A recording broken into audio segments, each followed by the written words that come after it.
So in this Moomoo tutorial video, I am going to be showing you guys how to buy US traded stocks here on the Moomoo application. So once you open up Moomoo, I want you to go to the bottom left and press on Markets. Now once you're here at the top, so if overview selected, for example, I want you to go ahead and press on the US stock market just like this. Now once you're here, you can go ahead and view a whole bunch of different American stocks. So you can view ETFs, you can look at the top gainers, the heat list, the short sales, whatever the case may be. But also too, you can go to the top right and search up whatever you're looking for. So if you wanted to search up, for instance, so we'll just go here. We can go to the top, and if you wanted to search up, what's a good example? We'll search up Ford.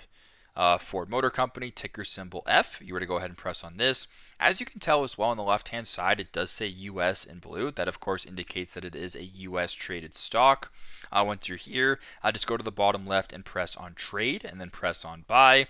Then go through the proper steps, select your order type, the price, all that kind of stuff. And then once you're done and you want to buy the stock, if you want to buy the stock, you can go ahead and do so through this. So this is an example on how you guys can buy US stocks through Moomoo.